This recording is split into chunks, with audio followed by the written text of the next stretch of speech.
See this right here? This is the Sony XB910n headphones. And you know when it has extra bass in the name, it's packing a serious punch.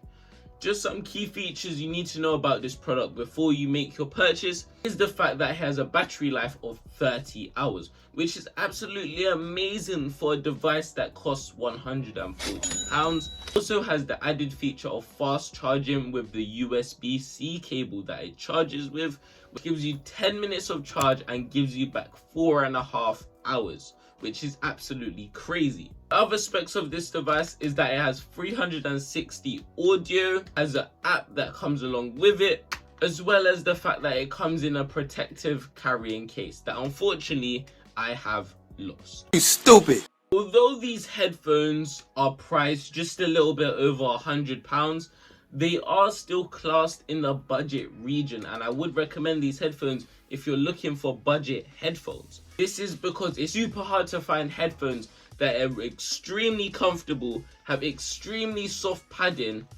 under the £200 price range. Also, it doesn't matter what head shape or head size you have, because of the fantastic range of motion over here, and also the twisting cups over here, any head size will fit this absolutely perfectly. Also, the added range of motion also helps you when you're packing this. It won't take up as much space because you're able to pack it just like this. However, the added carrying case does add quite a little bit of bulk to your bag as well, so be prepared for that. The touch controls are quite useful as well. Typically with any other headphones, I just use my phone to turn music, pause music, because I just find it easier. However, with this, all the touch controls are placed in such convenient locations. It's actually easier to use the touch controls. And usually touch controls seem a little bit weird, but the touch controls are incredibly simple. And it's a case of, let's say you want to turn up volume, you can actually hold it and it will turn up volume quite a bit rather than looking weird and stroking your ears, for example.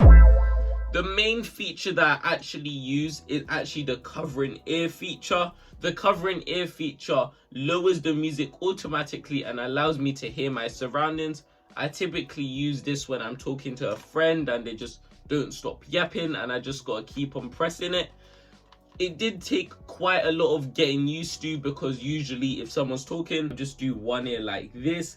However, it's become easier just to hear them like this. I'm yet to have any accidental presses or any accidental brushes with this device, so it's not the case of you need to worry about, oh my gosh, what if I accidentally press it and it pauses my music or accidentally mutes my music, for example. The noise cancellation on this device is also quite a nice feature as well. All the audio in my nearby surroundings cancelled out, and obviously the higher I put the music, the more which will be cancelled out. However, it doesn't fully cancel out loud noises, and especially if someone's really close to you, you will be able to grasp a little bit of what they're saying.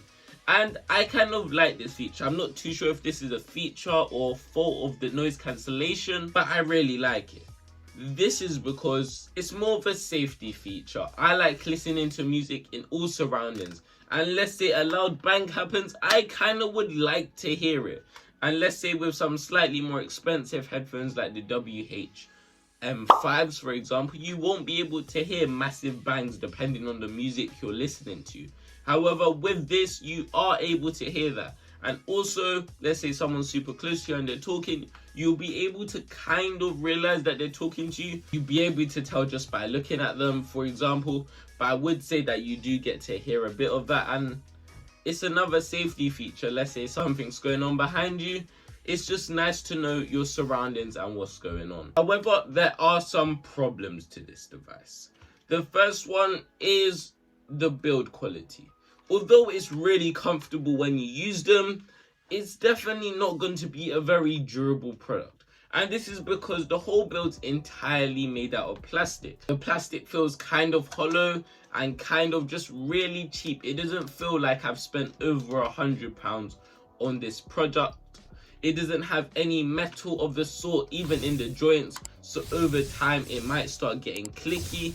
And let's say I drop this on any hard surface, for example, I do expect this to chip. So let's say you're not very careful with your products, you might need to be a bit worried about purchasing this device. And in long-term use, I don't see this going very well unless you're exceptionally good with tech and looking after tech. I don't see this ending well. I do see this ending up in a snap or something like that. Typically, you don't see this with headphones nowadays, but I do expect something like this to happen due to the materials which were used. Another problem which I had with this device, which I usually wouldn't have with headphones, is the connectivity. Typically the connectivity is alright because I usually keep the headphones and my phone in the same room, so there's no problems. However, let's say I move 2 rooms across, it starts to cut in and out a little bit, especially if there's thicker walls. It kind of vaguely reminds me of a child that has attachment issues. It always wants to be super close to my phone for some reason. It's perfectly fine when you maneuver up and down stairs, for example, but when you go through one semi-thick wall, there's just some problems with connectivity. And don't even get me started on when I tested on the door, I closed the door and all connection instantly cut off. I was very disappointed and quite shocked. I just completely disconnected. The final thing I didn't like about the headphones was the looks. There's just something about them that don't give me the exaggerated swagger of a black teen. Maybe it's because they're quite big on my head and there's always a little gap here so it's not pressed on my ears. Kind of makes me look like a builder or someone that works in a construction site with some earmuffs or something like that. The looks just aren't for me really and truly. I just don't like the looks. Obviously, everyone's gonna have that separate viewpoint on the design, but me personally, I'm just not really a fan. But now it's time for the conclusion. In conclusion, I would recommend this device because of the fantastic bass, the fantastic noise cancellation, and the fantastic price. However, I would say be very wary of looking after these headphones because I don't want them to break on you. But yeah, it's been your boy Mr. K. Please consider liking, subscribing, supporting the channel. I really appreciate you guys. And yeah, it's been your boy Mr. K and see ya.